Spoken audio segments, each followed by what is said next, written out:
So which position do you think a football club would be willing to spend the most money on? A goalkeeper, defender, midfielder, maybe an attacker? See, for most people, the most expensive signing is likely to be a high quality attacker, possibly a center forward. And that's the main reason for a lot of the frustration amongst Milan fans.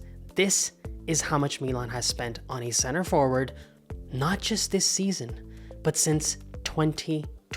That's why to most Milan fans, it's high time the club makes a big money signing on a number 9, which is where the profile of Santiago Giménez comes in. We'll look at Giménez, some reports around Ricardo Orsolini, and the latest signing for Milan of Kyle Walker. And the Kyle Walker signing is leading a lot of you guys to ask questions about some off the field stuff that forced this move away from Manchester, really away from England, to Milan. Now, the first thing to discuss in this whole situation is this graphic. This is damning evidence of how much this management, and even the previous management, to be fair, just neglected the role of a center forward. They made some good signings. They made effective signings that brought Milan back into the Champions League, got Milan a Serie A title, no question about it. But still, the one role that most clubs spent the most money on, Milan has really chosen not to make much of any investment. I mean, the fact is that they've spent around 16 million euros according to this graphic. Now, you could debate that there was,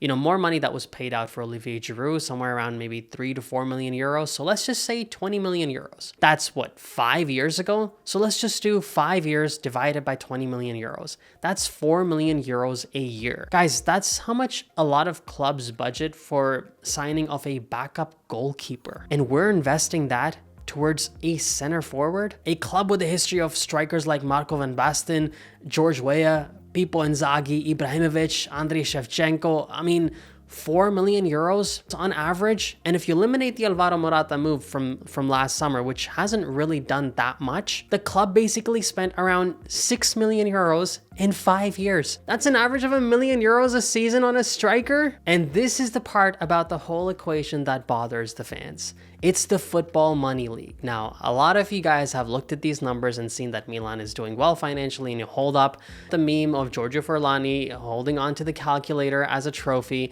But this is important, guys. We cannot downplay this. AC Milan is making the most money in the league when they're not even performing with the best football. And that's where the frustration of the fans grows more. Fair enough. When you see these numbers as to how much money the club is pulling in, and then you look at what they're spending on one of the most important roles on a team, a role that Milan clearly needs the right and reinforcement for, that's what makes them mad. Which brings us to the potential signing of Santiago Gimenez from Feyenoord to Milan. Now, for a while, Milan has been linked to certain profiles, Joshua Zirkzee, Jonathan David. Zirkzee came pretty close in last summer when Manchester United came in and thankfully hijacked that deal. Because if we're looking at what Milan is missing, over the past 4 or 5 months, it's not a playmaker, a center forward that drops back deep and, helps out in the build-up play. You need a true finisher. The club has rightfully invested in profiles like Christian Pulisic, giving big contracts to players like Rafael Leao, but they need somebody who's going to be able to finish the chances that these guys actually create. There are a series of tweets by Badir Ball that I want to show you guys. Here he shows how Rafael Leao in the last 5 seasons, in terms of non-penalty goals and assists, he leads the pack amongst these top attacking players. Now, someone asks for better stats. Show from the last 2 to 3 seasons how he's doing. And this is where Rafa is, joint with Vinicius Jr. So somebody asked him, use minutes per goals and assists. And this is what we get. Phil Foden gets a goal and assist every 114 minutes, Vinicius every 119 minutes, Leao 127, and Saka 132. But it's the last line. That's the one that counts the most. Again, Leao does this on a diabolically bad team. Now, we can have a debate about a good or a bad team. Clearly, the teams that the other guys are playing for, they're radically better. Manchester City for Phil Foden, Real Madrid for Vinicius Jr., and Arsenal that has competed really well for Saka. But I think when he says bad team, the most important element to highlight in that is the absence of a quality center forward that will finish their chances. The amount of times Leao sets up his teammates, sets up the number 9 up front, and they don't finish their chances, these numbers on a Milan team with a high quality center forward would go up even more. And that sort of highlights why it's crucial for Milan to sign a quality center forward ASAP. Now, the latest news for Santiago Giménez is fairly simple. Milan have made an offer for the player. It is arguably the best offer that they've made for a striker, for a number 9 up front, in terms of the amount of money that they've offered. Reports have suggested somewhere around 31 million euros that they've offered. All reports suggest that Feyenoord's own evaluation for the player is somewhere around 38 million to 40 million euros. So clearly, from that mark, Milan is significantly farther away. Now, I do think a deal around 35 million euros plus bonuses is possible, but something tells you that negotiations for this player are probably going to progress in the coming days. Now, the good news is, but I think this is what Milan does pretty regularly with a lot of the players, they have an agreement in principle with the player himself.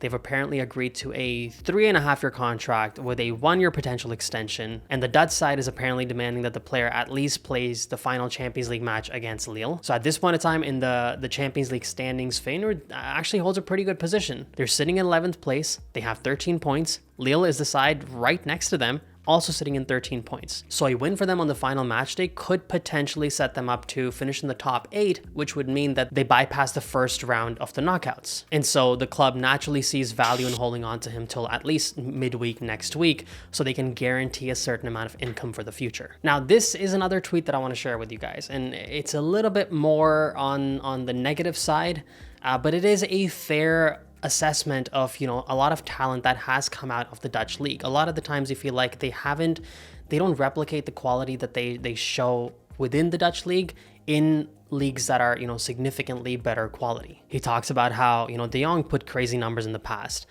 Which talent did come out that actually proved themselves right away playing in a higher league?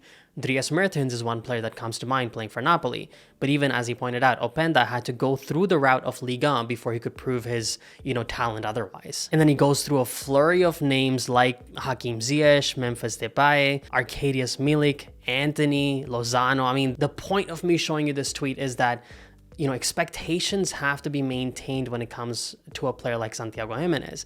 It would be very difficult to expect that he starts replicating this right away with Milan. Basically, the jury's out on how effective this particular signing would truly be. But if we compare him to the names that are listed out here, you can obviously see that there's a level of quality that Giménez has shown, especially in big Champions League matches, like scoring a brace against Bayern Munich in the last match day, that a lot of players on this list never showed. But the fact of the matter of what we know right now is that the player does have a principal agreement with Milan. There were, some reports coming out after the Champions League match against Bayern Munich. He's, pointing at the badge, pointing at the ground. People were saying, oh, he's probably implying that he's going to stay here. But then soon after, something happened where he followed Milan on Instagram. Now, it's one of those things that always seems to happen around June and July of the year, and then around January of the year. I'm not sure if there's much significance to it, but if you do look at the guy's Instagram, he doesn't follow any other football club outside of Feyenoord and Barcelona for some reason.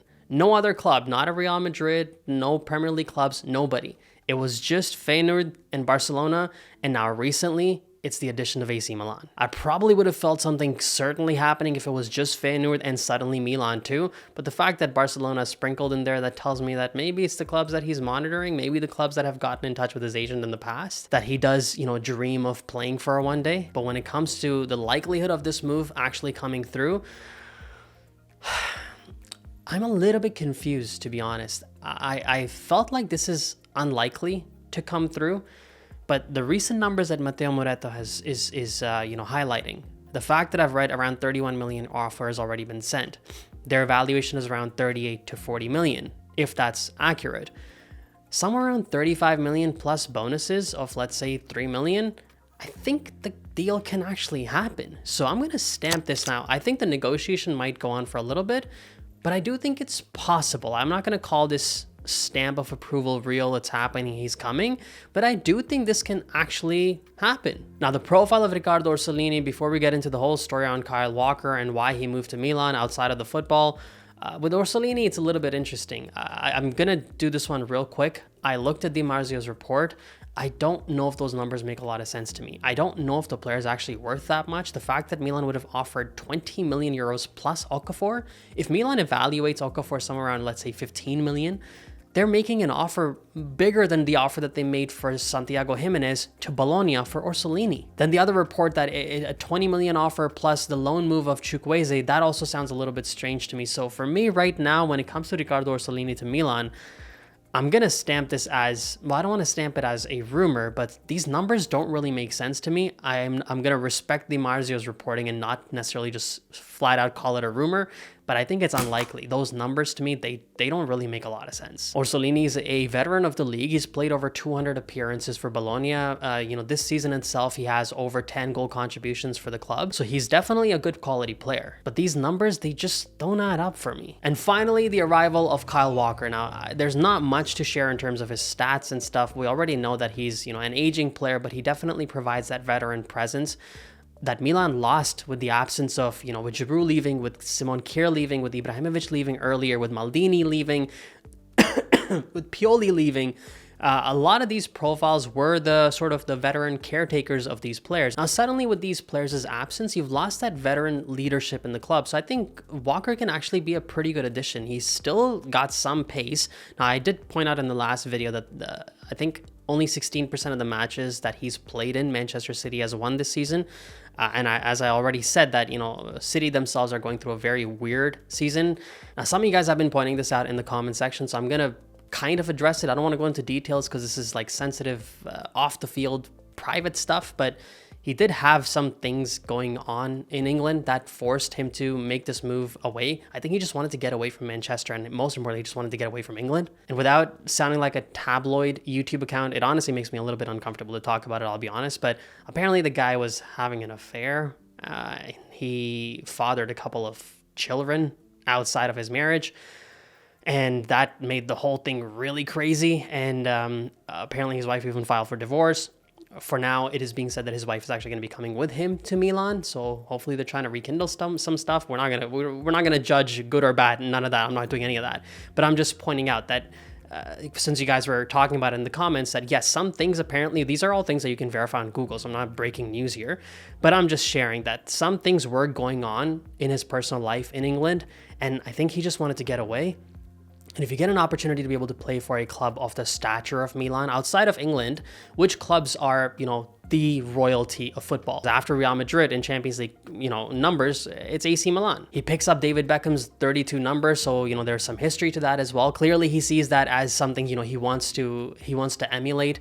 And the biggest part, I think, is the fact that he has players like Fikayo Tomori, like Tammy Abraham, right? Like Ruben Loftus-Cheek, already playing, English teammates of his already playing for Milan. So I think it was the perfect destination for him. Get away from all the crazy negative spotlight of England, move away to a historic club, but still play amongst his English teammates. And keep in mind, in 7-8 years of playing for City, this guy won 17 major trophies, including a bunch of Premier League titles, a Champions League trophy. So he brings in not just, the veteran leadership, he brings in a winning mentality and the knowledge in him to teach the younger players how to win a trophy. So I think for personal reasons and for footballing reasons, this is probably a move that we can comfortably get behind.